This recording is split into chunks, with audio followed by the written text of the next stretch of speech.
New ইয়র্কের সবচেয়ে বড় প্রাইভেট রিসার্চ ইউনিভার্সিটির করিডোর দিয়ে হাঁটছে যারা এবং আরশি। দুজনের হাতেই এক গাদা নোটস আর বইপত্রে ঠাসা। 12টায় ক্লাস শুরু হয়েছে আর শেষ হতে হতে বিকেল 4টে। যারা হাত ঘড়িতে সময় দেখলো, তারপর ফিরে চাইলো আরশির দিকে। প্রসঙ্গ ট্রেনে বলল, ভাগ্যিস তখন মেহমেদ আঙ্কেল গাড়ি করে পৌঁছে দিয়ে গেলেন, নয়তো আজ আর কুইজ টুইজে পার্টিসিপেট করা হতো না আমাদের। আন্টি আবার ব্যাগে করে লাঞ্চও প্যাক করে দিয়েছেন। ভাবা যায় তোর শাশুড়ি মা কত ভালো না রে। ওনাকে বলিস তো আমাকে মেয়ে হিসেবে দত্তক নিয়ে নিতে, তাহলে তোর সাথে থাকবো আর রোজ রোজ ফ্রিতে আদর খাবো। আরশির মেদুর মুখখানায় তখন আষাঢ়ের মেঘের আনাগোনা। মন খারাপের চূড়ান্তে পৌঁছে দুরন্ত মেয়েটাও আজ যেন হয়েছে শান্ত নদী। তার সমস্ত দিন কেটেছে চুপচাপ বয়ে চলার মধ্য দিয়ে। যারা নিরন্তর বকবকে শূন্য মনোযোগী হয়ে হেঁটে চলছে পাশাপাশি। যারা একা একাই কল কল করে চলল টিয়া পাখির মতো। বিরামহীন তার মুখ। আরশি কোনো প্রতিউত্তর করছে না দেখে হুট করেই কথায় লাগাম টানল সে। তারপর বলে উঠল, এ আসি, শুনলি আমি কি বললাম? ডাইনিং হলে বসবি? এবারেও রমণী উদাস, নিশ্চুপ, তার কৌতূহল বাতিক। পাল্টা প্রশ্ন তো দূর, হুঁ হাটুকু করল না। যারা প্রবলবিত এক শ্বাস ফেলল। তারপর আরশির কাঁধে কুনোই তুলে ভারী কৌতুক করে বলল, মাথা নিচু করে পা চলছে ঠিকই, কিন্তু মনটা বোধ হয় নেই এখানে। তাহলে সে গেল কোথায় বলতো? প্রফেসর স্বামীর কাছে? হুট করে পথ চারণা থেমে গেল আরশির। টলমল করে উঠল নেত্র সরোবর। পদ্ম কোমল ঠোঁটগুলো ভেঙ্গে চুরে এলো দুঃখে। অনুযোগের সুরে বলে উঠল, কে স্বামী? উনি হলেন একটা আস্ত পাজি পচা জাম্বুর। কে স্বামী? উনি হলেন একটা আস্ত পাজি পচা জাম্বুবান, নাচ্ছর নচ্ছার লোক। তিনটা বছর আমাকে নাকে দড়ি দিয়ে ঘোরানোর পর ভালোবাসি বললি। একটু তো সময় দে আমাকে ব্যাপারটা হজম করার। কিন্তু না, মহাশয় হুটহাট চুমু খেয়ে নিচ্ছে। কথা নেই, বার্তা নেই, রেগে যাচ্ছে, আবার ঠান্ডা হচ্ছে, আবার রেগে যাচ্ছে। বল, কারো সহ্য হয় এসব?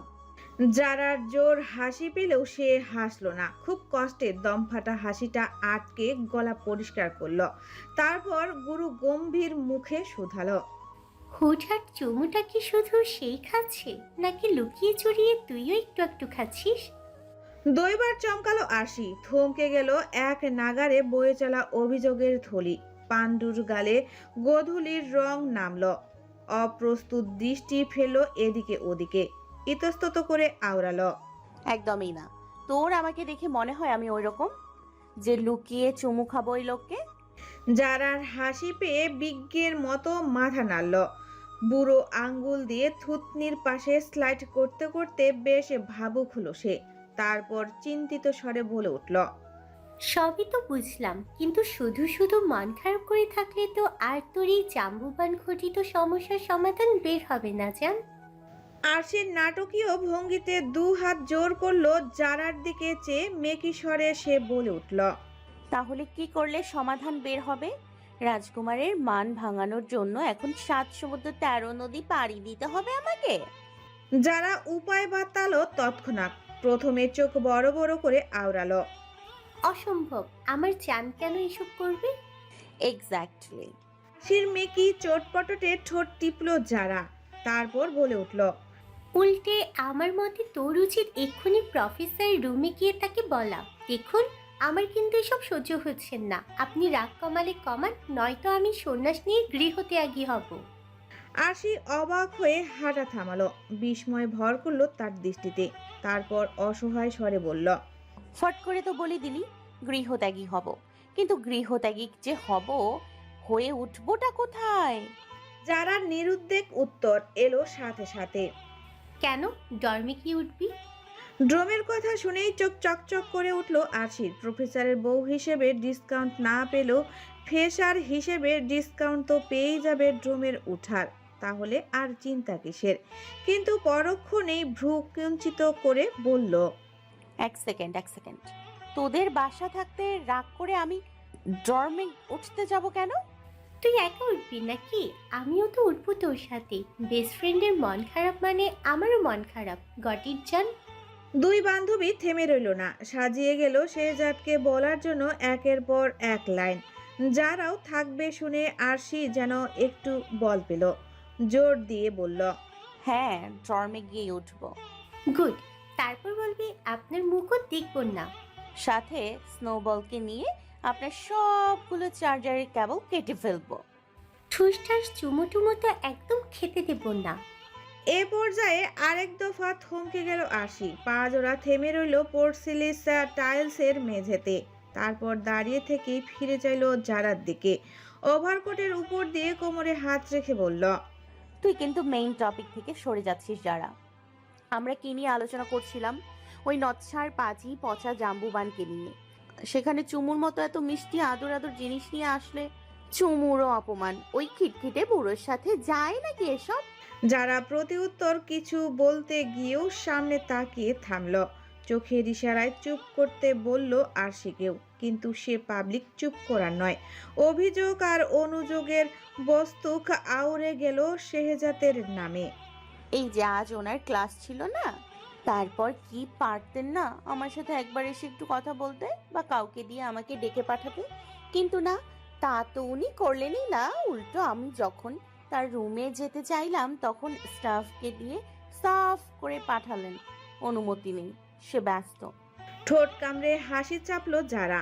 আনত মুখে অপেক্ষা করলো আরশির বড়সড় চমকটা পাওয়ার। হলো তাই।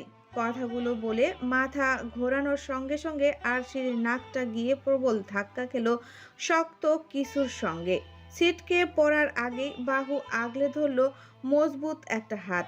তারপর হ্যাঁচকা টানে বুকের সাথে মিশিয়ে ধরল। খিটখিটে বুড়োর ব্যস্ততার জন্য আই এম সরি। তাই বলে যখন ডেকে পাঠালাম তখন দেখা না করে চলে যাওয়ার মানেটা কি মিসেস শেহজাদ? প্রবল বিস্ময়ে কৃষ্ণকালো অক্ষিকটর স্থানাপরা হলো আরশির। শেহজাদের পুরুষ স্বরে বেমানুল ভুলে বসলো খানিক আগের অভিমানী রমণীকে। বিস্ময় কমতেই কল্পলোক মনে হলো সবটা। তবে কি কল্পনায় এলো শেহজাদ? তন্দালু স্বরে জানালো, কেন দেখা করব আপনার সাথে? আর মুখের ওপর পাষাণ পুরুষের মতো সামনে আসতে বারণ করে এখন প্রেমিক সাজার কারণ? অভিমান করেছো? আরশি চোখ নামালো, গাল ফুলিয়ে বলল, অভিমান নয়, অভিমান করলে কথা বলা উচিত না। কিন্তু আমি যেহেতু কথা বলছি তার মানে আপনার বুঝে নিতে হবে। বাকি কথাটুকু কেড়ে নিল শেহজাদ। বৃদ্ধা আর তর্জনীর আঙ্গুল মাঝে রমণীর চিবুক তুলে ধরল নিজের দিকে। তারপর বেশ প্রশ্রয়ের স্বরে বলল, বুঝে নিতে হবে। অভিমান আর নেই এখন। উফ, ফাইনালি আমাদের প্রেমটা তার মানে হচ্ছে। Am I right madam? মুহূর্তে আরক্তিম হলো ঝরা বেলির মতো স্নিগ্ধ মুখখানা। ওই সমুদ্র সম নীল চোখে চোখ রাখতেই পর্যস্ত আরশির হাঁসফাঁস করে বলে উঠল, মোটেই না। আপনার উপর হওয়া প্রচুর রাগটা এখনো আছে, একটুও কমেনি। কেন এখন এভাবে বেরিয়ে গেলেন বাড়ি থেকে? বাবা কত কষ্ট পেয়েছে আপনি জানেন? শেহজাদের স্বভাব সুলভ ভারী স্বর উদ্গ্রীক হলো। কাতর প্রেমিকের মতো প্রশ্ন করল, বেশ, তাহলে তুমি বলে দাও, এই দোষী পচা পাজি জাম্বুবানের তার বউয়ের রাগ ভাঙানোর জন্য কি কি করা উচিত? শেহজাদের কাতর কণ্ঠে রমণীর মনে করা নাড়ল সদ্য বয় স্নিগ্ধ প্রেম। লাজুক লাজুক চাহনি ঘাড় ফেরাতেই কানের পাশে সেই পরিচিত মুখটা ফিসফিস করে আওড়ালো, আপাতত হাজারখানেক চুমু, আর বাকি আদর বাসায় গিয়ে চলবে? হৃদপ্রকোষ্ঠের হার্টবিট মিস হলো আরশির। ভীষণ লজ্জায় কাবু হলো অন্তঃপর। অনিন্দের গতি, দীর্ঘশ্বাস আর বিষণ্ণতা হারিয়ে ছুটতে লাগলো চঞ্চলী কিশোরীর মতো। তখনই অদূর থেকে যেন ভেসে এলো এক বিরাগী নারী কণ্ঠ। ইংরেজিতে বলল, মিস আরশি, আপনি ঠিক আছেন? কী সব বলছেন তখন থেকে নিজের মতো করে? আরশির হুঁশ ফিরল যেন। সামনে তাকিয়ে সম্মুখীন এলো প্রবল অসন্তুষ্ট মুখে দাঁড়িয়ে থাকা মিসেস বেলা। গোলগাল হৃৎপুষ্ট মুখখানা হতাশ হয়ে আওড়ালো, মিস আরশি, আমার মনে হয় আপনি ডিপ্রেসড। কতক্ষণ ধরে ডাকছি শুনছিনি না? কাইন্ডলি ভালো একজন ডক্টর দেখান। আপনি ক্লাসেও আজকে বেশ অমনোযোগী ছিলেন। একজন ইন্টারন্যাশনাল স্টুডেন্ট হিসেবে আপনাদের থেকে অনেক বেশি এক্সপেকটেশন রাখি আমরা, সেখানে আপনি। মিসেস বেলার বাকি কথাগুলো আর কর্ণধার অবধি পৌঁছালো না আশির। কেমন ধোঁয়াশার মতো লাগলো সেসব। ধীরে ধীরে অক্ষিপটে ভাসলো খানিকক্ষণ আগের ঘটনা।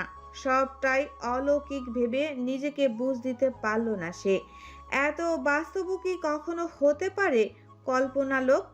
মিসেস বেলা অনেকটা সময় নিয়ে আরশিকে তাদের এক্সপেকশন রুলস অ্যান্ড রেগুলেশন বুঝিয়ে দিবে নিতেই শব্দ করে হেসে ফেলল যারা। হাসির ধমকে চোখের কোটরে পানি জমল, পেটে খিল ধরল। তারপর আরশির কাঁধে ভর দিয়ে বলল, বাপরে, কি প্রেম তোর আর মিসেস বেলার। উনি ইংরেজিতে তোকে ছাড়ছিলেন আর তুই বাংলায় জীবনানন্দ তাকে বনলতা ভেবে বসলি। কি কি সব বলছিলি ভাই? আচ্ছা, কাকে ভেবে বলছিলি সেসব বলতো? সত্যি করে বলবি, আমি একটুও হাসবো না। আরশির মুখ ভার। যারার দুষ্টুমিতে কিঞ্চিত বিরক্ত হলেও ফের গুটিয়ে গেল ভেতরে ভেতরে। যাকে ভেবেছিল সে কি আদৌ মনে রেখেছে ওকে? ভেবেছে ওর কথা একবারও? আজ কেন বলবে তার নাম সে? আর বললেই যে যারা হাসবে না তার গ্যারান্টি কি? তাও ভালো, ভাগ্য সম্পূর্ণ থাকায় মিসেস বেলাকে চুমু খেয়ে বসেনি সে। এটুকুই যা স্বস্তি।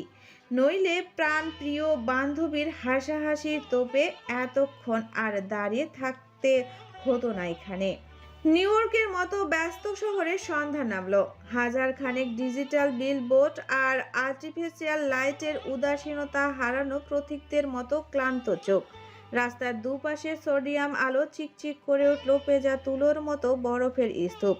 নিয়ম সাইনগুলো দিনের আলোর মতো আলো ঝলমলে করে রাখলো টাইমস স্কয়ার। ব্রুকলিন ব্রিজের বালদ জনসমাগম, যেখানে কপোত কপতির উন্মাদ প্রেমের সিগারেটের ধোঁয়া ছাড়লো কোনো এক হৃদয়ে ভাঙ্গা তরুণ। হাসান ভিলায়ও রোজকার মতোই আলো জ্বলল। মেহমেদ হাসান প্রিয়তমার জন্য কফির মগ হাতে রুমে এসে সাউন্ড বক্সের বাটন টিপলেন। সাউন্ড বক্সের 63 বছর বয়সী ফ্র্যাঙ্ক সিনাত্রা তার সুকোমল কণ্ঠস্বরে উষ্ণতা ছড়িয়ে মৃদু লনে গেয়ে উঠলেন। মরিয়ম বেগম হাতে ছোট্ট রুষার ফ্রেমে বাঁধানো ছবি, একটা ফুটন্ত গোলাপের মতো মুখে কি ওমাবিল আনন্দে চেয়ে ভাইয়ের দিকে তাকে খিলখিল করে হেসে উঠতেই মুহূর্তটা ক্যামেরাবন্দি করেছিলেন মেহমেদ। কিন্তু সেই রুষা আজ নেই, শুধু রয়ে গেছে তার স্থির চিত্র। মরিয়ম বেগমের বুক ভার হয়ে এলো। ফুপিয়ে উঠলেন মেয়ের ছবি বক্ষভাগে চেপে। ঈষৎ বিদ্যু অশ্রুকণা গাল গড়িয়ে পড়ার আগেই হাতের আজলা পাতলেন মেহমেদ। স্ত্রীর দুঃখটুকু মুঠোয় ভরে নরম স্বরে বললেন, আর কত কাঁদাবে মরিয়ম? আজ 18টা বছর তো কেঁদে গেলে। তুমি কাঁদলে যদি আমাদের রুষাকে উপরওয়ালা ফিরিয়ে দিতেন, তাহলে এতদিনে কি রুষা আমাদের কাছে ফিরে আসতো না বলো? মরিয়ম ভেজা চোখে মুখ তুলল। শান্ত দৃষ্টিতে স্বামীর দিকে তাকিয়ে বলে উঠলেন, রুষা আর ফিরবে না, ও মারা গেছে। এই সত্যটা আমার থেকে লুকিয়ে কি শান্তি পেলে বলো তো? মেহমেদ হাসান স্তব্ধ, মূর্তির ন্যায় শক্ত হয়ে দাঁড়িয়ে রইলেন খানিকক্ষণ। তারপর শুকনো ঢোক গিলে বললেন, যে সত্যিটা কষ্ট দেয় তা জানার চাইতে একটা মিথ্যাকে খুরকুটোর মতো আঁকড়ে ধরে বাঁচার মধ্যে এক আলাদা আত্মিক প্রশান্তি অনুভব করা যায়। আমি বোধহয় সেরকম কোনো প্রশান্তি দিতে চাইছিলাম তোমাকে। I am sorry Maryam. বিবাহিত জীবনে এই প্রথম বোধহয় মরিয়ম বেগম রাখলেন। বৃতৃষ্ণায় মুখ ফিরিয়ে নিলেন একপাশে, দাঁতে দাঁত চেপে বলে উঠলেন, এটাকে ঠকানো বলে মেহমেদ। তুমি আমায় ঠকিয়েছো। ভাগ্যিস আজ ড্রয়ার খুলে তোমার ফাইল বের করতে গেছিলাম, নয়তো দেখা যেত মেয়েটার ডেথ সার্টিফিকেটও তুমি সরিয়ে ফেলেছো আমার চোখের আড়ালে। মেহমেদ হাসান পোড়া শ্বাস ফেললেন। অনুতাপে রুদ্ধ হওয়ার অক্ষিপটের ঝাপসা দেখলেন হঠাৎ। অপরাধ বোধে মাথা নোয়ালেন। তবে কি কাঁদছেন তিনি? ফ্র্যাঙ্ক সিনাত্রার গানের মতোই হয়তো নিউ ইয়র্ক শহর কখনো ঘুমায় না। এই শহরে নীরবতা নগণ্য। সর্বদাই নিয়ন সাইনের জলজলের অলিগলি, হর্ন আর ট্রাফিকের তটস্থ চলাচলের রাস্তা। সাবওয়ে ট্রেন ছাড়া হেঁটে বাড়ি ফিরলে চোখে পড়বে নানা স্টেজ পারফরমেন্স। কেউ গান গাইছে তো কেউ সুর তুলছে গিটার অথবা স্যাক্সোফোনে। যারা বিকেলে মিসেস লরেন্সের সাথে দেখা করতে গিয়েছিল, চাকরির প্রথম দিনে থাকতে না পারায় সীমাহীন লজ্জায় যখন জুবুথুবু সে, তখন মিসেস লরেন্স হেসে বলেছিলেন, it's okay dear. Ayan phone করে আমাকে জানিয়ে দিয়েছে যে তুমি আজ হয়তো আসতে পারবে না। আমি সেভাবে অন্য টিচারদের শিডিউল করে দিয়েছি, কিন্তু আগামীকাল ঠিক টাইমে চলে এসো কেমন? তোমার স্টুডেন্টরা নতুন টিচার দেখবে বলে মুখিয়ে আছে। তুমি আসলে ওদের সত্যি খুব ভালো লাগবে। দাঁড়িয়ে গান শুনতে শুনতে মনে মনে স্মিত হাসলো মেয়েটা। এক হারা মুখটা ম্যাগনোনিয়া ফুলের মতন স্নিগ্ধ লাগলো আলো আধারির মধ্যে। ঝিরঝিরে তুষার কণা ঢেকে দিতে চাইল লাশবন্দি মেদুর আদল। অন্তরস্থলে বইল বসন্তের হাওয়া। তখনই কানে এলো এক রিনঝিনে মেলি কণ্ঠ, হাতে গিটার। ইংরেজিতে আবদার করে বলল, ম্যাম আপনি গাইবেন আমার সাথে? যারা হকচকানো দৃষ্টিতে চাইল মেয়েটির দিকে। সবাই হাততালি দিতেই ভারী লজ্জায় পড়ে গেল বেচারি। কতবার বলতে চাইলো গান গাইতে সে পারে না, তবে সে কথা কেউ শুনল না। অগত্যা মাইক্রোফোন হাতে নিয়ে মধ্যমণি হলো 50 মানুষের। চোখ বন্ধ করতেই নীলাব্রির মানসপটে ভাসলো সেই হাসিমুখী মুখখানা। কাঞ্চল মুখশ্রী এক দাপুটে তরুণ, যার প্রেমে পড়ে গানটাও রপ্ত করে ফেলল রমণী। গেয়ে উঠল লতা মঙ্গেশকরের বহু পুরনো একটি গান, इसीलिए तुझसे मैं प्यार करूं कि तू एक बादल आवारा, जन्म जन्म से हूँ साथ तेरे, है नाम मेरा जल की धारा। হিন্দি গানের অরুদ্ধতার নাম করতে না পারলেও পাশে দাঁড়ানো মেয়েটা গিটারে চমৎকার সুর তুলতে ভুলল না। তবে এমন মনোহর সঙ্গীত তাবহ তৈরি হতেই সবাইকে চমকে দিয়ে ভিড়ের মধ্য থেকে ভেসে এলো এক পুরুষালী কণ্ঠ। তালাত মাহমুদের অংশটুকু গাইল সে। পরিচিত কণ্ঠ শুনেই চোখ মেলল যারা। তৎক্ষণাৎ দৃষ্টি গিয়ে ভিড়ল একজোড়া মেহ চোখে। চোখাচোখি হতেই হৃৎপিণ্ড থমকালো যারার। ভালোবাসায় বুথ হলো মস্তিষ্ক। যার সুরের মুচ্ছায় শহর হারালো, তার মেহ চোখে অপলক চেয়ে রইল যারা। প্রেমিকার মুগ্ধ চোখে তাকিয়ে নিঃশব্দে হাসলো আয়ান। গান থাকতেই যেন করতালিতে ফেটে পড়ল সবাই। ভিড় ঠেলে যারার মুখোমুখি এসে দাঁড়ালো কালো জ্যাকেট আর এলোমেলো চুলের মানুষটা। পরপর সবাইকে অবাক করে দিয়ে হাঁটু গেড়ে বসে পড়ল যারার পায়ের কাছে। উল্লাসে ফেটে পড়ল পথচারীরা। কয়েকজন তো মোবাইল বন্দি করতে লাগলো আয়ানের পাগলামি। গিটার হাতে মেয়েটা আয়ানের হাতে মাইক্রোফোন এগিয়ে দিতেই বান্দা লুফে নিল সেটা। যারা তখনও ফ্যাল চোখে তাকিয়ে, দৃষ্টিতে বিভ্রম, যেন আশেপাশে সবটাই কাল্পনিক। তরুণীর কল্পলোকে সেই রাজকুমার তার দিকে চেয়ে ঠোঁট কামড়ে হাসলো। তারপর পকেট থেকে বের করলো একটা ছোট্ট 4 কোনা বক্স আর একটা লাল গোলাপ। নিজেই বাক্সটা খুললো যারার সামনে, যেখান থেকে আলো ছড়িয়ে মাথা তুললো ছোট্ট পাথরের একটা আংটি। যারাকে তৃতীয় দফায় বাক্সূর্ণ করে মাইক্রোফোন হাতে আয়ান বলে উঠল, Will you marry me, butterfly? আশেপাশের মানুষের আনন্দ চিৎকারের কমতি নেই। সবাই সম্মরণে বলতে লাগলো। বিস্ময়া ভূতের মতো কতক্ষণ চেয়ে থেকে ঝরঝর করে কেঁদে ফেললো শক্তপোক্ত মেয়েটা। সে কি এক অদ্ভুত অনুভূতি। মুখে হাত চেপে কোনো এক অজানা তাগিদে ক্রমাগত মাথা নাড়ল যারা। দুটো ভালোবাসার মানুষের এমন মুহূর্ত উদযাপনের কার্পণ্য করল না নিউ ইয়র্ক শহর। ভীষণ করতালিতে আরেক দফায় কানে তালা লাগালো সবার। তুষারের শহর আর যারার ভেজা চোখ সাক্ষী হলো আয়ানের আংটি পরানোর দৃশ্যের। যারার বাঁ হাতের অনামিকা আঙ্গুলে জলজল করলো আয়ানের দেয়া সেই আংটিখানি। ভালোবাসার মানুষ শখানেক চুমুতে সিক্ত হলো যারার মসৃণ কপাল। শীর্ণ গতরখানা শক্তপোক্ত বুকটায় মিশিয়ে নিল। আয়ান বলল, ভালোবাসি বাটারফ্লাই, খুব খুব বেশি ভালোবাসি। যারা ফোপাতে ফোপাতে ক্লান্ত হয়ে ছেড়ে দিয়েছে শরীরের সমস্ত ভর, নিস্তেজ হওয়া গলায় বলল, আপনি খুব পচা গান বানর মশাই, এত পচা গলার গান আমি কোথাও শুনিনি। আয়ান হাসল, বড্ড স্ফূর্ত দেখালো সেই হাস্যোজ্জ্বল সৌম্য মুখ, যেন নিজের প্রশংসা শুনছে এমন কণ্ঠে বলল। তাহলে তো রোজ গান শোনাতে হয় এই পচা গলার গান। যারা মুখ তুলল আয়ানের বুক থেকে, প্রবল হাত জোড়া আরো শক্ত করে আয়ানকে জড়িয়ে ধরে ভেজা চোখে শুধালো। আর রোজ রোজ এই পচা গলার গান শুনে হজম করলে আমি কি পাবো? আয়ান ভাবুক স্বরে বলল।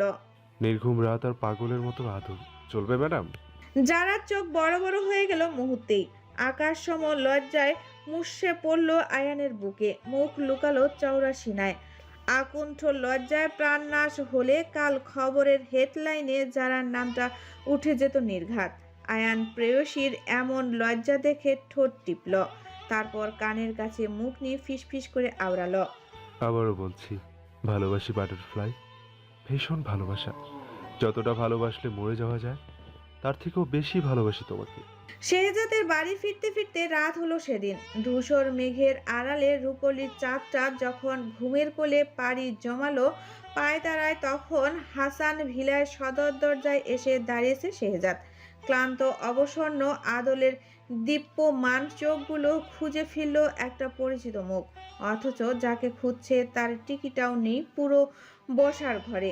অগত্যা অনুতাপের পোড়া শ্বাস পেছনে ফেলে সিঁড়ি ভেঙে উপরে উঠল মানুষটা, কিন্তু বেডরুমের দরজার নব ঘুরিয়ে ভেতরে ঢুকতেই চোখ চলে গেল বিছানায়। জিম লাইটের আবসা আলোয় স্পষ্ট হয়ে উঠল সেখানে শুয়ে থাকা অভয়টি। শেহজাদ মাথা নোয়ালো, আনত মুখের রক্তিম ঠোঁট জোড়া স্মিত হলো দুদিকে। নিঃশব্দে হাসলো আরশির পাষাণ পুরুষ। প্রিন্সিপালের জরুরি তলবে সন্ধ্যার আগেই ফিরতে না পারায় বিষাদটুকু মুহূর্তেই উবরে গেল মন থেকে। বরং প্রিয়দর্শিনীর অভিমান ভাঙাতে সেখানে এসে নগর ভেরালো প্রেম অনুভূতি। নীল চোখের মানুষটা লম্বা পা ফেলে এগিয়ে এসে দাঁড়ালো বিছানার কাছে, ডিভানের উপর ছুঁড়ে ফেললো পরনের ওভারকোটখানা। আলো আধারির মাঝে দৃশ্যমান হলো টার্লনিক সোয়েটারে তার আটশাট হওয়া বলিষ্ঠ গতর। খানিকটা সংশয় নিয়ে ধীরে ধীরে বিছানার পাশে বসলো সে। আন্দাজ করতে চাইলো আরশি ঠিক কতটুকু অভিমান করে আছে তার উপর। প্রেম সে এ জীবনে করেনি, আর করলেও প্রেয়সীর রাগ ভাঙানোর মতো ফুসরত হয়তো পেত না। তাই আন্দাজের ফলাফল শূন্যে গিয়ে ঠেকে দোহারা চেহারায় ফুটে উঠল স্ত্রীর প্রতি জমে থাকা অনুরাগ। কিঞ্চিত বিদ্রুপ মিশিয়ে নিচু স্বরে আওড়ালো। হঠাৎ আজ এত তাড়াতাড়ি পাশ ফিরে কম্বল মুড়ি দিয়েছেন কেন? সকালে ওভাবে বলেছি বলে আমার মুখ দেখবেন না, এমন কোনো পণ করলেন নাকি? আর সে সারা শব্দ নেই। শেহজাদের কথাগুলো তার কর্ণকুহর অবধি পৌঁছালো কিনা সে প্রশ্ন বাহুল্য। শেহজাদের গুরু গম্ভীর ব্যক্তিত্ব বিচলিত হলো আরশির একটুখানি ফিরে চাওয়ার আশায়। ছটফট করলো ভিতর ভিতর। আয়ান বলছে মেয়েরা নরম মনের হয়, বেশিক্ষণ রেগে টেগে থাকতে পারে না, অথচ তার বউ কিনা ফিরেও চাইছে না তার দিকে। এ কেমন ধারা ব্যবহার! মসৃণ ললাটপটে ভাঁজ পড়ল শেহজাদের। কম্বলের উপর থেকে আরশিকে শুতে গিয়েও গুটিয়ে ফেলল হাতখানা। খানিক অনুযোগের স্বরে বলল, আমি জানি তুমি ঘুমাওনি, দেরি করে এসেছি বলে ইচ্ছে করে আমাকে ইগনোর করছো, তাই না? এবারও অপর পাশে বিরাজ করলো নীরবতা। বিরান বাতাসে মিশে গেল শেহজাদের পুরুষ কণ্ঠ। স্ত্রীর অভিমান ভাঙ্গার অপারগতা মেনে নিতে না পেরে উদ্যক্ত হলো মন।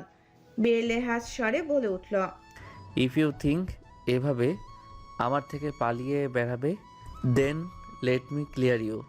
আমি কিন্তু অতটাও জেন্টেলম্যান নই।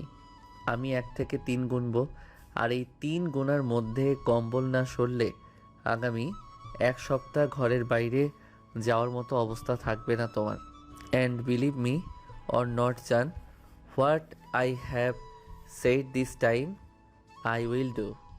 তখনও নিরুত্তাপ রমণী, স্বভাবসুলভ কাঁপাকাঁপিটুকু পর্যন্ত নেই। তবে কি সত্যি সত্যি ঘুমিয়ে পড়ল আরশি?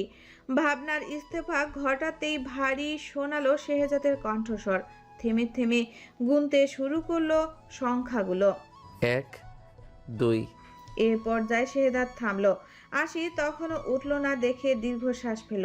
তবে যেই না 3 গুনতে যাবে তখনই ভূত দেখার মতো চমকালো সে। থমকে গেল গলবিল। বিদ্যুৎ পৃষ্ঠের ন্যায় দাঁড়িয়ে কোনো রকমে হাত চেপ টিপল বেড সুইচ। বাতি জ্বলতেই সম্মুখে দৃশ্যমান হলো কম্বল জড়িয়ে বসে থাকা থমথমে গঠন, কাঁচা পাকা চুল আর গোপ। শেহজাদ কথা হারিয়ে ফেলেছে। তাকে ভূতগ্রস্তের মতো দাঁড়িয়ে থাকতে দেখে মেহমেদ হাসান বলে উঠলেন, এই জন্য আমি ভাবি আরশি মা তোমাকে পছন্দ করে না কেন। অসভ্য বেয়াদব ছেলে, বাবাকে 1 সপ্তাহ রুম থেকে বেরোতে দেবে না তুমি। ইয়ার্কি করার জায়গা পাও না, তাই না? শেহজাদের ঠোঁটজোড়া ফাঁক হয়ে আসে বিস্ময়ে। থতমত ভাবটা গিলে বিরুদ্ধ স্বরে শুধালো, তার আগে বলো তুমি এ ঘরে কি করছো? আর আরশি কোথায়? মেহমেদ ভ্রু গোটালেন। গোলগাল নাদুস নুদুস চেহারায় মন খারাপের ছোটা। বিষণ্ণ গলায় আরেক দিকে ফিরে বললেন, আরশিকে তোমার মা সাথে নিয়ে ঘুমিয়েছেন। আগামী কয়েকদিন নাকি সে আরশির সাথে ঘুমাবে। মায়ের হঠাৎ এমন চাওয়া মানে শেহজাদ ঠিক ধরতে না পেরেও বাবার উপর বিরক্তি ঝেড়ে বলে উঠল, আশ্চর্য, মা চাইলো আর তুমি চলে এলে এ ঘরে। মেহমেদ হাসান খানিকটা ক্রোধ নিয়ে ঘুরে তাকালেন। এবার ছেলের দিকে তাকে রাগান্বিত স্বরে বললেন, আশ্চর্য? এখানে আশ্চর্য হওয়ার কি আছে? বাপ ছেলে কয়েকদিন একসাথে ঘুমাতে পারবে না? আমাকে এতটাই পর ভাবো তুমি? ভাববেই তো। একদম মায়ের মতো হয়েছো কি না?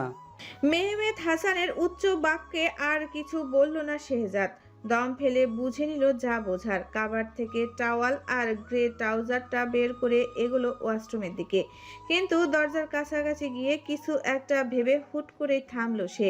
বিছানায় থম মেরে বসে থাকা মেহমেদের দিকে তাকিয়ে বলল, তুমি আর মা ঝগড়া করেছো ফাইন, কিন্তু ঝগড়া করে আমার বউ নিয়ে যেভাবে টানাটানি করছো, দ্যাটস রিয়েলি চাইল্ডিশ। মেহমেদ আনত মুখে গম্ভীর হয়ে বললেন, চাইল্ডিশ কাজগুলো তোমার মা করেছে। রাগ করে রুম থেকেই বের করে দিয়েছেন আমাকে তিনি। সবটা শুনে শেহজাদ মেকি হতাশ স্বরে আওড়ালো, the great businessman Mohammad Hasan নিজের বউয়ের মান ভাঙাতে পারছে না। How shameful. যাই হোক, শোনো, তুমি আর মা যা খুশি করো, কিন্তু সুন্দর মতো আমার বউকে আমার রুমে ফেরত দিয়ে যাও। আমি আবার বউ ছাড়া রাতে ঘুমাতে পারি না। মেহমেদ তপ্ত চোখে চেয়ে পাল্টা প্রশ্ন ছুড়লেন, কেন? আমি ঘুমাতে পারলে তুমি পারবে না কেন? শেহজাদ ঠোঁট উল্টে জানালো, maybe she spoiled little too much. মেহমেদকে বিব্রত করে ঠোঁট টিপে হাসলো শেহজাদ। ওয়াশরুমে ঢুকে শাওয়ার ট্যাপ অন করে চড়া গলায় বলল, এখন তোমাকে যেটা বললাম সেটা তাড়াতাড়ি করো, বের হয়ে যেন না দেখি তুমি এখনো এখানে বসে আছো। মেহমেদ হাসান দায় সারা জবাবে বললেন, তোমার মায়ের রাগ কি করে ভাঙাবো? সে তো তাকাচ্ছেও না আমার দিকে। বিয়ে ম্যান ডেট, বউয়ের রাগ কি করে ভাঙাবে সেটাও এখন আমি বলে দেব? ছেলের কথা মেনে নিয়ে তিনি বিএ ম্যান হতে গিয়েও কেন যেন হতে পারল না। শেহজাদ যতক্ষণ শাওয়ার নিল ততক্ষণ থম মেরে বসে রইল বিছানায়। শেহজাদ এক হাতে চুল মুছতে মুছতে যখন বের হলো তখনও মেহমেদ বসে আছে। তাকে দেখে ভ্রুকুটি করলো শেহজাদ। উদম বুকে হাত বেঁধে জিজ্ঞেস করলো, তুমি এখন এখানে বসে আছো, যাওনি মায়ের কাছে? মেহমেদ হাসান চোখ মুখে তীব্র অসন্তুষ্টি নিয়ে বললেন, আমার মনে হয় তুমি আগেই ভালো ছিলে, অন্তত কথা কম বলতে। তোমাকে হুট করে এত কথা বলতে দেখে আমার বিপি বেড়ে যাচ্ছে। You need to talk less from now on Shayan. বাবাকে প্রসঙ্গ পাল্টাতে দেখে খুব একটা অবাক হলো না শেহজাদ, বরং গম্ভীর গলায় শুধালো, ডিনার করেছো নাকি আমি খাবার গরম করে দেব? ছেলের প্রশ্রয়ে সুরে গলে গেলেন মেহমেদ। উঠে দাঁড়িয়ে গলা পরিষ্কার করে বললেন, থাক, অত আদর দেখাতে হবে না। চলো দেখি তোমার মা ঘুমিয়েছে কিনা। তারপর আরশি মাকে নিয়ে এসো এই রুমে, নয়তো আবার বলে বসবে আমার জন্য তোমার রাতের ঘুম হয়নি। দিন দিন তো অসভ্যর চূড়ান্ত হচ্ছ। ড্রয়িং রুমের দেওয়ালে লাগানো ভিনটেজ ঘড়িটায় রাত তখন 1:30। এই সময় জাগতিক সকল প্রাণী ঘুমের দেশে থাকলেও হাসান ভিলার প্রধান কর্তা স্ত্রীর ঘরের বাইরে দাঁড়িয়ে নখ কামড়াচ্ছেন। পেছনে বিরক্ত মুখে দাঁড়িয়ে শেহজাদ। কারণ মেহমেদ যতটা সাহসের সাথে বগল দাবা করে ছেলেকে নিয়ে এসেছিলেন, এখন সে ততটাই আতঙ্কে। বাবার এই ভয় বাতিক সম্পর্কে শেহজাদ আগেই জানতো না। জানলে অন্তত একে সাথে করে সে এখানে বউ নিয়ে যেতে আসতো না। মেহমেদ হাসান স্ত্রী রুদ্র মূর্তির ভয়ে না, নিজেই ঢুকছেন না, শেহজাদকে ঢুকতে দিচ্ছেন ঘরের ভেতরে। কারণ জানতে চাইলে অশান্ত স্বরে বলে উঠলেন, দেখছো না মোটিভেশন করছি। মোটিভেশন শেষ হোক, তারপর ঘরে ঢুকবো। শেহজাদ বুঝলো বাবার ভয় বাতিকের সাথে মিথ্যা বলার বাতিকও রয়েছে, যদিও মিথ্যাটা সে গুছিয়ে বলতে পারে না। 10 বার তুতলে একটা মিথ্যা বলে। শেহজাদ দম নিল, নিজেকে শান্ত করে দীর্ঘ এক শ্বাস ফেলল। তারপর আস্তে ধীরে রুমের ভেরানো দরজা খুলে শব্দহীন ঢুকে পড়ল ভিতরে। ছেলের সাহস দেখে আটকে উঠলেন মেহমেদ। গলার স্বর নামিয়ে বললেন, আশ্চর্য, যার সাথে এসেছো তাকে ফেলেই চলে যাচ্ছ। দাঁড়াও বলছি। শেহজাদ দাঁড়ালো না, অশান্ত পা ফেলে এগিয়ে গেল বিছানার কাছে। মরিয়ম বেগমের পাশে গুটিসুটি হয়ে শুয়ে থাকা মেয়েদুর মুখে তাকিয়ে ভাঁজ ফেলা কপাল মসৃণ হলো তার। ঋতু প্রকোষ্ঠে এক মুঠো প্রশান্তি হাওয়া বইতেই শীতল হলো উদ্বেগ। স্মিত হাসলো মানুষটা, কিন্তু স্নোবলকে দেখেই ফের ভ্রু গোটালো শেহজাদ। কেমন বুকের মধ্যে মিশে আছে তার প্রিয় দর্শনীর। শুনেছে রাতের বেলা খরগোশরা সবচেয়ে বেশি অ্যাক্টিভ থাকে, আর এই বেটা কি সুন্দর নাক ডেকে ঘুমাচ্ছে, অথচ সে কি না বইয়ের অভাবে ঘুমাতে পারছে না। শেহজাদের ভারী রাগ হলো। পলক ফেলার আগেই স্নোবল আর মরিয়ম বেগমের মাঝখান থেকে দু বাহু ওপরে তুলে নিল আরশিকে। নিজের উদম বুকের সাথে ঘুমন্ত প্রাণহীনকে মিশিয়ে স্নোবলের দিকে তাকে জিভ বের করল। নিজের গুরুগম্ভীর স্বভাবের খাতিরে পাওয়া উপাধিগুলো এক লহমায় উধাও করে ভেঙ্গি দিল স্নোবলকে। স্নোবল তখন ঘুমের ঘোরে চিবুচ্ছে। খাওয়া দাওয়া তার প্যাশন। সে খালি মুখে ঘুমের ঘোরেও খাবারের স্বপ্ন দেখে। সেখানে কে তাকে ভেঙ্গালো না ভেঙ্গালো তাতে তার থোড়াই কিছু এসে যায়। অথচ শেহজাদের চোখ মুখে জিতে যাওয়া ছোটা বীর মহিমায় বউকে নিয়ে পেছনে ঘুরতেই দেখলো মেহমেদ হাসান দাঁড়িয়ে। ভীষণ বিস্ময়ে হাওয়ায় লটকে আছে তার চোয়াল। তার চেয়েও প্রবল বিস্ময়ে তিনি জানতে চাইছেন, বাপ মায়ের রুমে এসে বউকে কোলে তুলে নিলে, আর ওটা কি করছিলে তুমি? স্নোবলকে ভেঙ্গাচ্ছিলে দাঁড়িয়ে দাঁড়িয়ে।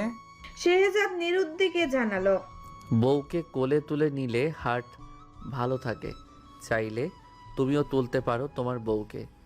কিছুক্ষণ আগে বলছিলে না তোমার বিপি বেড়ে যাচ্ছে, রেমিডিটা ট্রাই করে দেখতে পারো।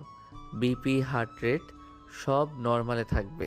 ছেলে তাকে একা পেয়ে যে ইচ্ছে করে এমন করছে সে ভালোই ধরতে পেরেছেন মেহমেদ।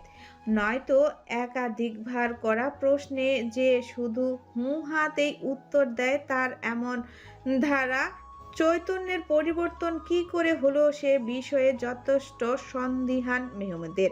শেহজাদ তাকে বাকরুদ্ধ করে চলে যেতেই স্ত্রীর পাশে বসলেন তিনি। ছেলের কথা মতো উদ্যুক্ত হলেন রেমেডি অ্যাপ্লাইয়ের কাজে, কিন্তু বেচারা হাজার খানেক দোয়া দরুদ পড়ে স্ত্রীর গায়ে হাত রাখার আগেই তার রুহু কাঁপিয়ে মরিয়ম বেগম বলে উঠলেন, খবরদার, আমায় ছুঁয়েছ তো ছুঁড়ে ফেলে দেব দোতলা থেকে।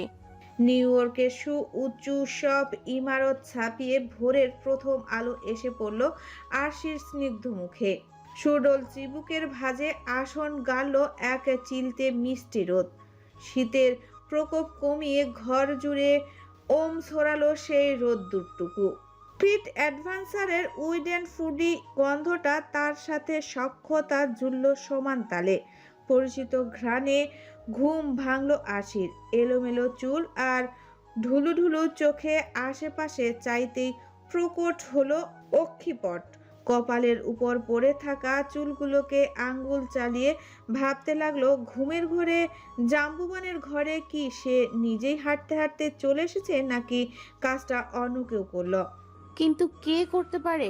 ভাবনা সুতো ছিল বিছানা থেকে নামার আগেই। ফ্লোর জুড়ে অসংখ্য গোলাপের পাপড়ি আর হার্ট শেক লাল টুকটুকে বেলুনের ডুবলো ওর ফর্সা পাজোড়া।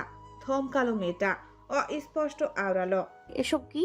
আনত মুখটা তুলতে না তুলতেই আরেক দফা চমকালো আরশি। বিছানা থেকে একটু দূরে একটা টি টলি, সেখানে সাজানো গোছানো ব্রেকফাস্ট দেখে ভ্রান্তের ন্যায় উড়ে দাঁড়ালো সে। গোলাপের পাপড়ি আর বেলুন মোড়া মেঝেতে পা ফেলে ধীরে ধীরে এগিয়ে গেল টি টলিটার দিকে। কেক পেস্ট্রি কি নেই সেখানে, সাথে সুতো দিয়ে আটকে রাখা হয়েছে আরও একটি হার্ট শেপ বেলুন। বেলুনের গায়ে স্টিক নোটের সাথে লাগানো একটা খাম। স্টিক নোটটাতে লেখা, turn on the sound system after reading the letter. Letter?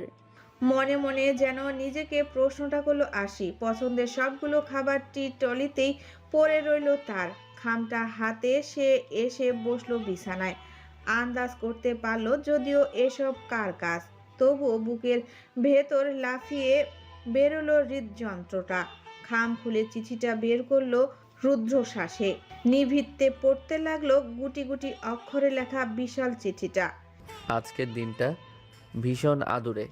খুব ইচ্ছে করছিল এই আদুরে দিনটায় আমি তোমাকে আমার গল্প শোনাবো, তবে তুমি যদি আবার শুনতে না চাও সেই ভয়তে শুভ্র ফুলের জন্য শুভ্র কাগজে লিখে রেখে গেলাম গল্পটা। আমি না কখনো প্রেম করিনি, শুরুতেই এমন একটা কথা, উইয়ার্ড রাইট? এবার কেন করিনি তার কারণ শুনে হেসো না প্লিজ।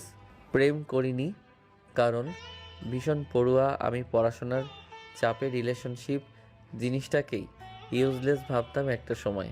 ক্যারিয়ার গোছানোর তাগিদে বিয়ে থার ব্যাপারেও ছিলাম চূড়ান্ত রকমের উদাসীন। তারপর হঠাৎ একদিন মা বাবা ধরে বেঁধে নিয়ে গেলেন বাংলাদেশে, আর জোর করে বিয়ে করিয়ে দিলেন যাকে ছোট থেকে অপছন্দ করতে করতে বড় হয়েছি তার সাথে। যে মেয়েকে অতীত টেনে আমি প্রচণ্ড রকমের অপছন্দ করতাম তার সাথে হুট করে হওয়া এই বিয়েটাও মেনে নিতে পারলাম না। ফিরে এলাম ইউএসএ। একদিন দুদিন বেশ কাটলো। এরপর থেকে যত দিন গেল তত বাড়লো আমার অস্থিরতা। বারবার মনে হতো আমি আমার দায়িত্ব ফেলে এসেছি ও দেশে। অবশ্য তার পিছনে বড় একটা কারণ মা। দিন রাত শুধু একটাই কথা, কিভাবে আমার জন্য তার ছেলের বউয়ের জীবনটা নষ্ট হয়ে গেল, এক্সেট্রা এক্সেট্রা। অজ্ঞতা বাসা ছাড়লাম, একা মানুষ নিরিবিলি থাকার জন্য ভার্সিটির কাছে ছোট্ট একটা অ্যাপার্টমেন্টে গিয়ে উঠলাম। বেশ কেটে গেল আমার রঙহীন 3টে বছর। তারপর কোনো এক তুষার পড়া শীতের সকালে আমার ছোট্ট অ্যাপার্টমেন্টটায় মা নিয়ে এলেন আমার লাইফের সবথেকে অপছন্দের সেই মেয়েটাকে। তাকে দেখেই মেজাজ হারালাম। মা চলে যেতেই তার মুখের সামনে তুলে ধরলাম এক গাদা রুলসের ফরমান। ইচ্ছে করেই করেছিলাম সেসব, যাতে সে চলে যায়। কিন্তু আমারই 30 বছরের জীবনকে অবাক করে দিয়ে সেই মেয়েটা গেল না। উদ্ধত আচরণ, আমার দেয়া সব রকমের কষ্ট সহ্য করে সে রয়ে গেল আমার সাথে। একবার কি হয়েছে জানো? জানুয়ারির এক রাতে গা কাঁপিয়ে জ্বর এলো আমার। প্রচণ্ড মাথা ব্যথায় বেহুশের মতো পড়ে রইলাম বিছানায়। আমার ভীষণ অপছন্দের সেই মেয়েটা এক অবাক কাণ্ড ঘটালো তখন। ভয় পাওয়া সত্ত্বেও মাঝরাতে আমার রুমে এসে হাজির তিনি। সেই মাথার পাশে এসে দাঁড়াতেই কি করে যেন কমে গেল মাথার সেই তীব্র যন্ত্রণা। জ্বরের ঘরে তাকে মনে হতে লাগলো ফ্রেডেরিক লেইটনের আঁকা ফ্লেমিং জোনের মতো বিষাদিনী। তবু কি অদ্ভুত মায়া তার মুখে। সে আমাকে করুণা করলো তার অধর সুধা পানের। আমিও মরিয়া হয়ে পান করলাম তা। নিমিষেই কমে গেল আমার তীব্র জ্বর। Her kiss work like medicine on me.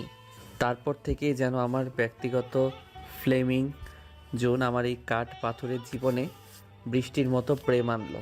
আমিও সেই প্রেমের মদিরা পানের লোভে এই প্রথমবার প্রেমিক হলাম। তৃষ্ণার্ত আমাকে দিয়ে সে গোনাতে লাগলো অপেক্ষার দীর্ঘ এক একটা প্রহর। কত রাত নির্ঘুম কাটালাম শুধু ওই মুখটা 2 সেকেন্ডও চোখের আড়াল করব না বলে। অথচ সে তো জানতই না তাকে ছোঁয়ার তীব্র ইচ্ছায় প্রতিদিন কতভাবে নিজেকে জ্বালিয়ে পুড়িয়ে অঙ্গার করেছি আমি। অবশেষে যখন অপেক্ষার প্রহর তার দীর্ঘতা হারাতে বসলো, আমরাও একটু একটু কাছাকাছি হতে লাগলাম একে অপরের। আর তখনই যেন নিজেকে আটকাতে হিমশিম খেলাম আমি। আমার গভীর ছোঁয়ায় তার আড়ষ্টতা ভয় দেখে নিজেকেই দোষী করলাম, অথচ নিজের উপর হওয়া রাগটা ছুঁড়ে ফেললাম তার উপর। না চাইতেও বলে ফেললাম কঠিন কিছু কথা। ফলস্বরূপ প্রশ্নবিদ্ধ হলো আমার প্রথম প্রেম, আমার ধৈর্য ক্ষমতা। জানো, আমি কিন্তু এত অধৈর্য কখনোই ছিলাম না। অথচ এই 44 দিন 2 ঘন্টা 15 সেকেন্ডে আমি কতবার যে ধৈর্য হারিয়েছি, সংযম ভেঙেছি, তা কেবল আমি জানি। আমার এই অল্প কদিনের প্রেমে গতকাল হুট করে আবিষ্কার করলাম আমি আমার ফ্লেমিং জুনের বার্থডে কবে সেটা জানি না। তুমি ভাবতে পারছো কতটা রাগ লাগছিল নিজের উপর তখন। অবশেষে অনেক কাঠখড় পুড়িয়ে যখন জানলাম, তখন মনে মনেই হাসলাম তার বার্থডে এর দিন আর আমাদের ম্যারেজ অ্যানিভার্সারি দিনটা আশ্চর্যজনকভাবে মিলে যাওয়াতে। আর আমিও যেহেতু তার কাছে ক্ষমা চাওয়ার জন্য একটা সুযোগ খুঁজছিলাম, সেহেতু কি ধরে নেব এটাই ডেস্টিনি কিনা জানি না, শুধু এটুকু জানি প্রেমিক আর স্বামী হিসেবে বড় বড় শূন্য পাওয়া এই আমি আমার ফ্লেমিং জুনকে অনেকটা বেশি ভালোবেসে ফেলেছি। আই প্রমিস আমি আর তাড়াহুড়ো করব না।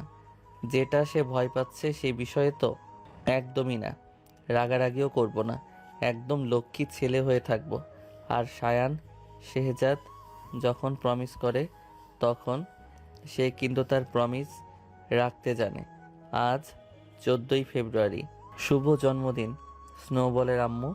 সাথে 3 বছর আমাকে সহ্য করে বিয়েটা টিকিয়ে রাখার জন্য বিবাহ বার্ষিকীর শুভেচ্ছা। और मैं आई से हैप्पी 3rd অ্যানিভার্সারি মাই বিলাভড ফ্লেমিং জুন। নোট 1, এবার কি অন্তত তার মান ভাঙবে? অভিমান ভুলে আমার সাথে একটু কথা বলা যাবে? যদি তার মান নাও ভাঙে তবুও যেন সে আজ সন্ধ্যায় রুফটপে চলে আসে।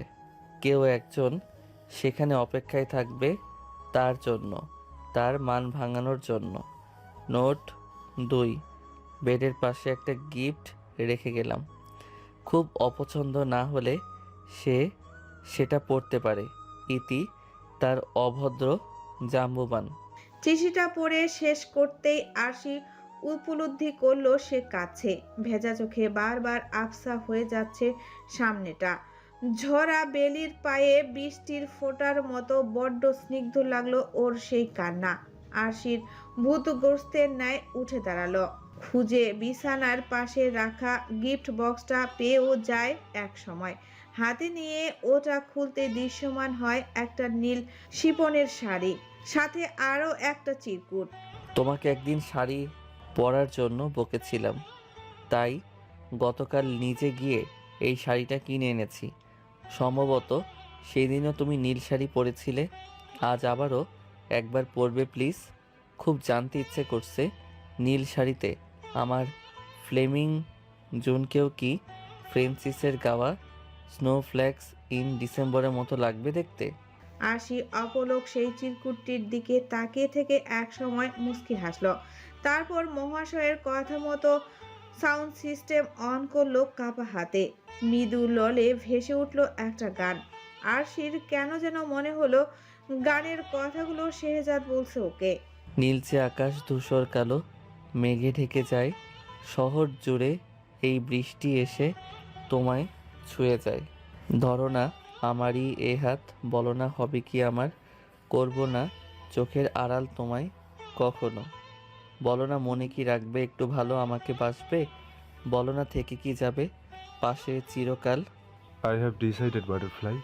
অ্যাজ এ রেসপন্সিবল বয়ফ্রেন্ড 14ই ফেব্রুয়ারিকে আমি ন্যাশনাল হলিডে হিসেবে ঘোষণা করলাম। আয়ানের স্বভাবসুলভ ও উজ্জ্বল কণ্ঠ আজ থমথমে শোনালো ভীষণ, যেন দুঃখে ভেতরটা শেষ হয়ে যাচ্ছে তার। কালো হেলমেটের আড়ালে অন্ধকার হয়ে আছে তার সম্মুখে কালো লেদার জ্যাকেট আর লেদার প্যান্ট পরনে নজর কাড়া মানুষটার এমন ধারা বাচ্চামো কথায় ঠোঁট টিপল যারা। এক হাতে নিজের ওভারকোটের সামনেটা জড়িয়ে অন্য হাত রাখলো বাইকের গ্লাভ হ্যান্ডেলে। রৌদ্র উজ্জ্বল সকালে ঝলমল ঠান্ডা বাতাস উড়ল তার ক্লাবিক অফ কাটা করে রাখা চুলগুলো। গলায় মেকি উদ্বেগ নিয়ে শুধালো, তা হঠাৎ রেসপন্সিবল বয়ফ্রেন্ডের এমন সিদ্ধান্ত নেওয়ার কারণ?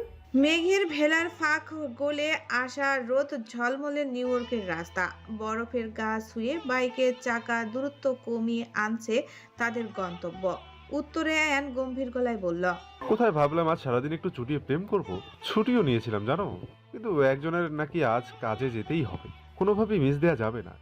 তাই দায়িত্ব নিয়ে এই সিদ্ধান্ত নিয়েছি, আজ থেকে 14ই ফেব্রুয়ারি ন্যাশনাল হলিডে। ব্যাস।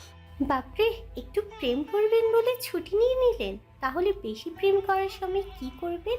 প্রশ্নটা যারা দুষ্টুমি করে করলেও উত্তর খাদে নামলো আয়ানের স্থূল স্বর। ম্যাডামের ব্যস্ত শিডিউল থেকে তাকে চুরি করে অনেকটা দূরে নিয়ে চলে যাব। আর থাকবো কোথায়?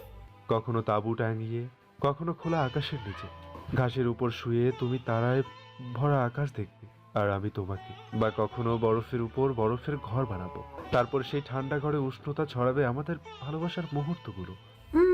Like igloo? Yes madam.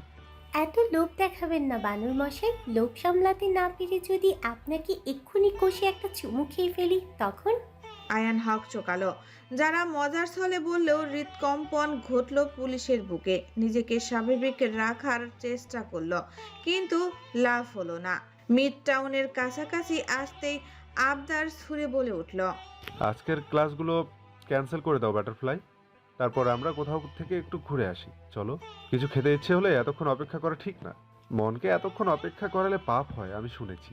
যারা ঠোঁট টিপে হাসি আটকালো, কণ্ঠে ছদ্ম বিষণ্ণতা ঢেলে আওড়ালো, আমার আবার কি খেতে ইচ্ছে হলো? কেন, এইমাত্র না বললে তোমার আমাকে চুমু খেতে ইচ্ছে হচ্ছে? আগে অফিসিয়ালি বানর মশাই থেকে বরমশাই হয়ে দেখান, তারপর ভেবে দেখবো। আয়ান বাচ্চাদের মতো গাল ফুলালো। শিশু সুলভ অভিমানে রুদ্ধ তার গলবিল। কিছুক্ষণ থমথমে মুখে বসে থেকে হাল ছেড়ে দিল। দীর্ঘ এক শ্বাস ফেলে বলল, সে উপায় কি আর রেখেছেন ম্যাডাম? আপনি তো বাংলাদেশে গিয়ে বিয়ে করবেন বলেই খালাস। এদিকে বিয়ে না হওয়ার কষ্টে দম বন্ধ হয়ে মরছি আমি। এমন আদুরে নালিশের পিঠে হাসাটা বেমানান। যারাও হাসলো না। ঠোঁটের সাথে ঠোঁট পিষে বেমানান বিষয়টাকে আটকে ফেলল। একটু চুপ থেকে বলল, আমি তো গতকালই আপনাকে বললাম বিয়েটা কেন আমি বাংলাদেশে গিয়ে করতে চাই। ওখানে হোমমেসের সবাই আছে, যে দাদা দিদুনের কাছে ছোট থেকে বড় হয়েছি তারা আছে। তাদের ছাড়া বিয়ে করে ফেললে তারাও তো কষ্ট পাবে বলুন। আমার এই আবদারটুকু রাখবেন না আপনি? উত্তর দিল না আয়ান। মানুষটা হয়তো আবারও রেগে গেছে ভেবেই ঠোঁট উল্টালো যারা। অভিমানী নীল চোখ জোড়া চওড়া কাত ডিঙ্গিয়ে উকি দিয়ে দেখতে চাইল আয়ানকে, কিন্তু বিধিবিধান। মাথায় ওই মস্ত হেলমেটটা বড্ড দুশ্মনী করলো যারার সাথে। দেখতেই দিল না আয়ানকে।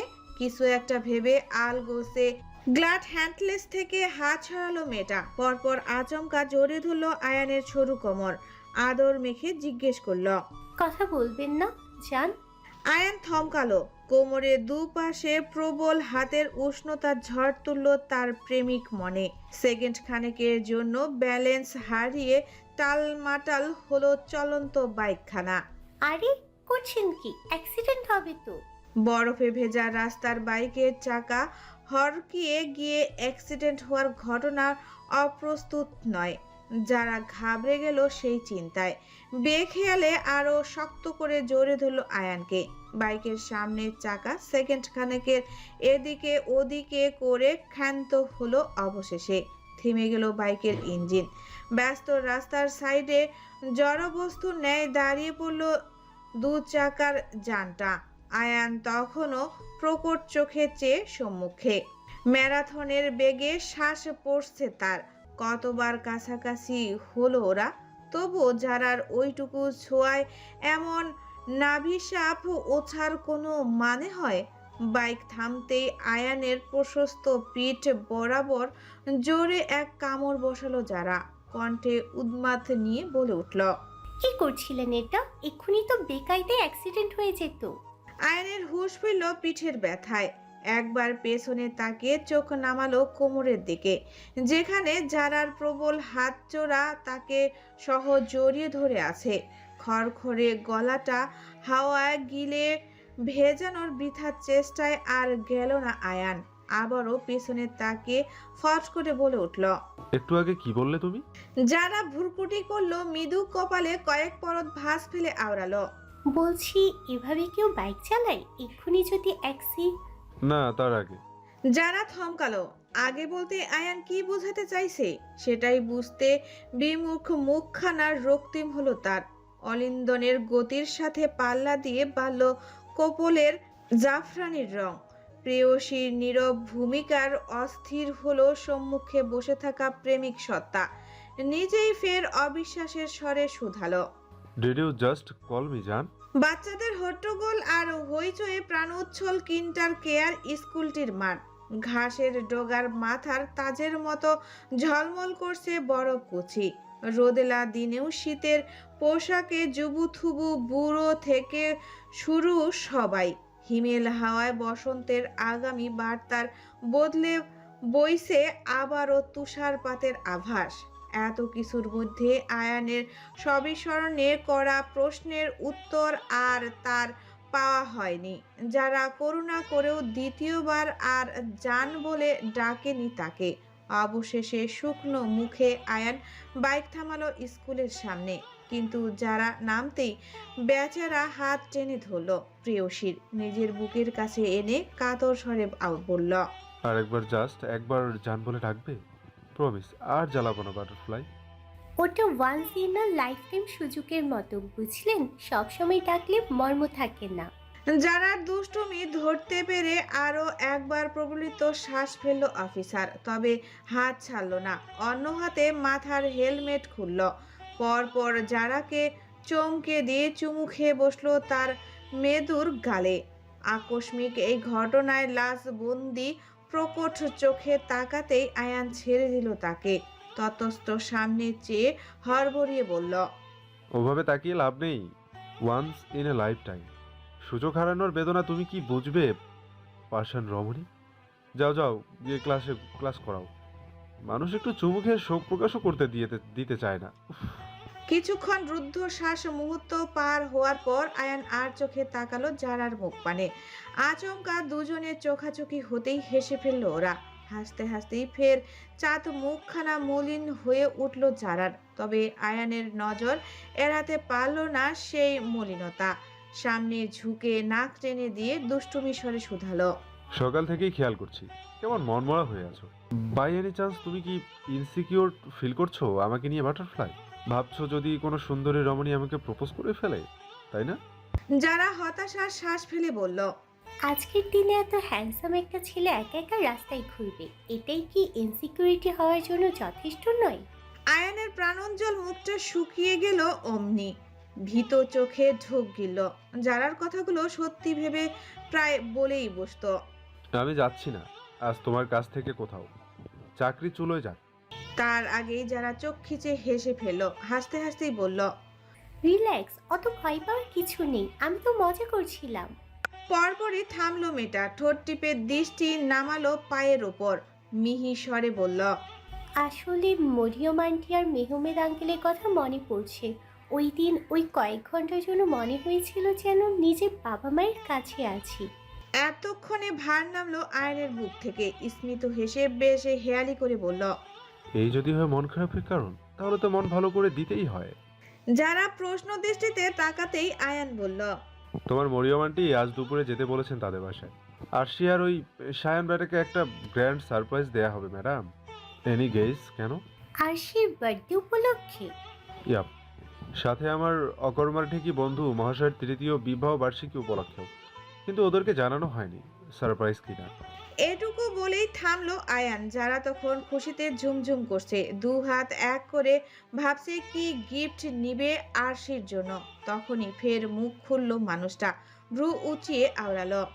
ভেবেছিলাম কেউ একজন যান না ডাকলে তাকে আজ আর বলবোই না দাওয়াতের কথাটা। এটুকু শুনতে ভ্রুকুটি করে তাকালো যারা। মেকি রাগ দেখিয়ে শুধালো। তাহলে এখন বললেন কেন? অফিসার এবার তার নীলাম্বরীর দিকে তাকিয়ে বুকের বাঁ পাশে হাত রাখলো, তারপর বলল, কি করব বলো বাটারফ্লাই? যাকে এত ভালোবাসি সে সারাদিন মুখ ভার করে থাকলে এখানে কষ্ট হবে না? আয়ানের গালে তখনও টোল পড়া হাসি।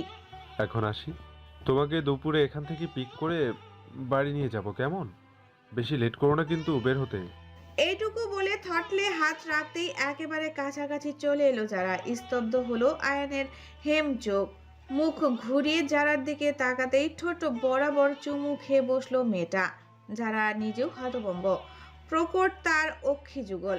ভেবেছিল গালে ঠোঁট ছুঁয়ে ভোর দৌড় লাগাবে, কিন্তু বিধিবিধান। গালে ঠোঁট ছোঁয়াতে গিয়ে ঠোঁটে যে চুমু খেয়ে বসবে কে জানতো। আয়নের হৃদযন্ত্র থামিয়ে দিয়ে যারা আর দাঁড়ালো না এক মুহূর্ত। এক প্রকার উড়ে চলে গেল সামনে থেকে। ফ্যাল ফ্যাল দৃষ্টিতে আয়ান তখনও তাকিয়ে লাজবতীর প্রস্থান পানে। পরপর আনমনেই মাথা নোয়ালো মানুষটা। কামড়ে ধরল নিষ্ঠা।